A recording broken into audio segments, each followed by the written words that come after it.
सुप्रभात देवियों और सज्जनों। मैं कर्नल सोफिया कुरैशी और मेरे साथ विंग कमांडर व्योमिका सिंह आज आपको 6 से 7 मई 2025 की रात 1:05 से 1:30 बजे के बीच भारतीय सशस्त्र बलों द्वारा अंजाम दिए गए ऑपरेशन सिंदूर के बारे में जानकारी देंगे। ऑपरेशन सिंदूर 22 अप्रैल को पहलगाम में हुए विभत्स आतंकवादी हमले के शिकार मासूम नागरिकों व उनके परिवारों को न्याय देने के लिए लॉन्च किया गया था। इस कार्रवाई में 9 टेररिस्ट कैंप्स को टारगेट किया गया और पूरी तरह से इसे बर्बाद किया गया।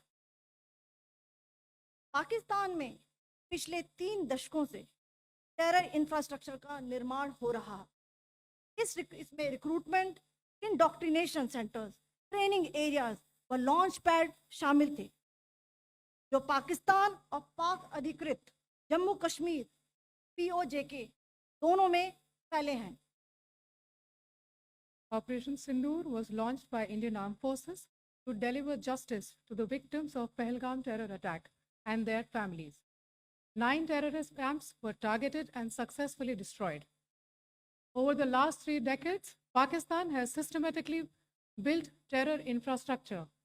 It is a complex web of recruitment and indoctrination centers, training areas for initial and refresher courses, and launch pads for handlers.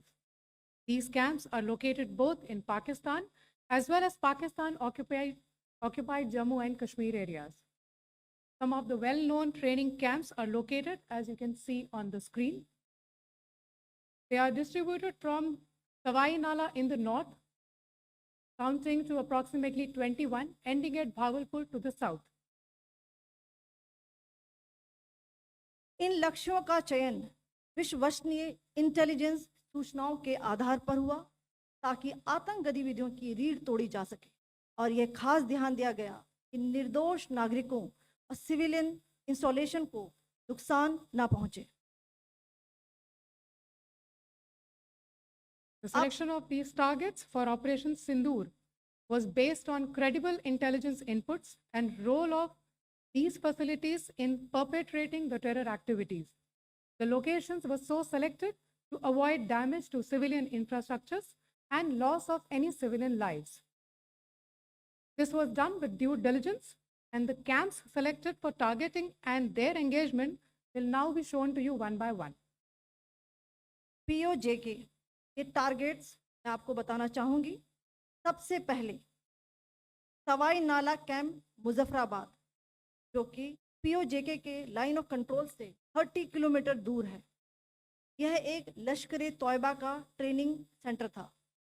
20 अक्टूबर 2024 सोनमर्ग, 24 अक्टूबर 24 गुलमर्ग, 22 अप्रैल 2025 पहलगाम, इन हमलों के आतंकियों ने यहीं से प्रशिक्षण लिया था।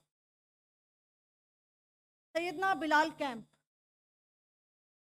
जफराबाद, यह एक जैश ए मोहम्मद का स्टेजिंग एरिया है। यह हथियार, विस्फोटक और जंगल सर्वाइवल ट्रेनिंग का केंद्र भी था। गुलपुर कैंप कोटली,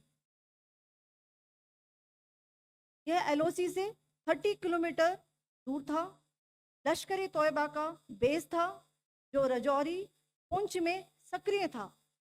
20 अप्रैल 2023 को पुंछ में और 9 जून 2024 को तीर्थ यात्रियों के बस हमले में यहीं से आतंकी को ट्रेन किया गया था।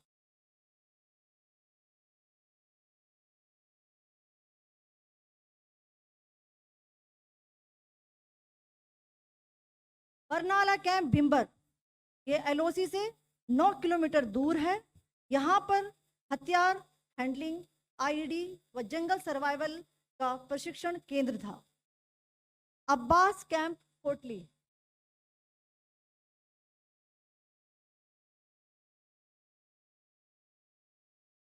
यह LOC से 13 किलोमीटर दूर है। लश्कर तोयबा का फिदाइन यहाँ तैयार होता था। इसकी कैपेसिटी 15 टेररिस्ट को ट्रेन करने की थी।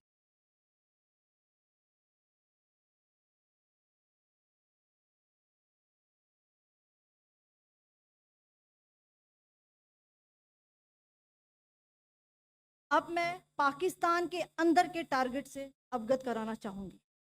पहला, सर्जिकल कैंप सियालकोट।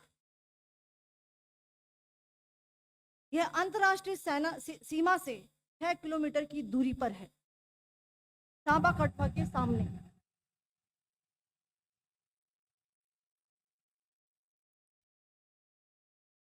मार्च 2025 में जम्मू एंड कश्मीर पुलिस के 4 जवानों को जो हत्या की गई थी, उन आतंकवादियों को इसी जगह पर ट्रेन किया गया था।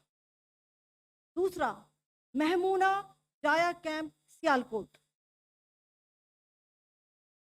यह 18 से 12 किलोमीटर आईबी से दूर था। हिजबुल मुजाहिदीन का बहुत बड़ा कैंप था। ये कठुआ जम्मू क्षेत्र में आतंक फैलाने का नियंत्रण केंद्र था। पठानकोट एयरफोर्स बेस पर किया गया हमला भी इसी कैंप से प्लान और डायरेक्ट किया गया था। मरकज ताइबा मुरीद के, यह आईबी से 18 से 25 किलोमीटर दूरी पर है। 2008 के मुंबई हमले के आतंकी भी यहीं से प्रशिक्षित हुए थे। अजमल कसब और डेविड हेडली भी यहाँ ट्रेन हुए थे।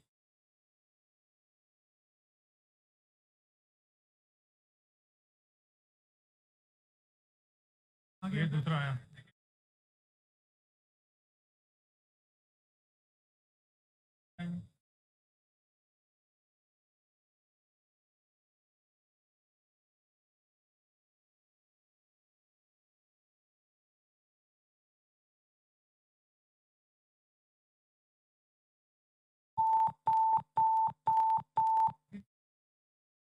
एंक्लोजर सेम ही है, just hit the target.